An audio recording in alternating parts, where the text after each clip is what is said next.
यानी कि ललित नारायण मिथिला विश्वविद्यालय दरभंगा बिहार का 5वां सबसे फेमस यूनिवर्सिटी। यहाँ आए थे हम अपने दोस्त के लिए माइग्रेशन लेने के लिए। सुबह जो 11 बजे आए, शाम को 7 बजे ही घर गए। तो सोचे बैठे बैठे क्या करते हैं, तब तक ब्लॉगिंग कर लेते हैं। तो थोड़ा वीडियो वगैरह हम बना लिए ताकि हम अपना इंस्टाग्राम और फेसबुक यूट्यूब पर डाल देंगे। दोस्तों क्या बताएं, हम 11 बजे से फॉर्म भरना स्टार्ट किए तो दौड़ते दौड़ते समझिए जो फॉर्म जमा करते करते हमको 2 बज गया। ये हमारा पुराना वीडियो है, सोचे इसमें ही क्यों ना हम ऐड कर दे।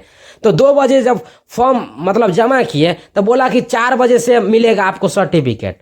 तो 4 बजे गए काउंटर पे, और जब 4 बजे गए तो समझिए कि 2 से 2.5 घंटा लग गया हमको सर्टिफिकेट लेने में।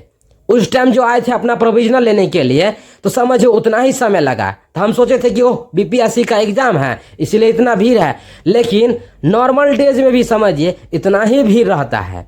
अगर आप किसी लड़की से प्यार करते थे ना, अगर वो आपको मतलब वो आपके साथ ब्रेकअप कर लिया है तो उतना दुख नहीं होगा जितना कि आप यूनिवर्सिटी में आने के बाद आप कोई अपना काम करवाते हैं जितना दुख हो।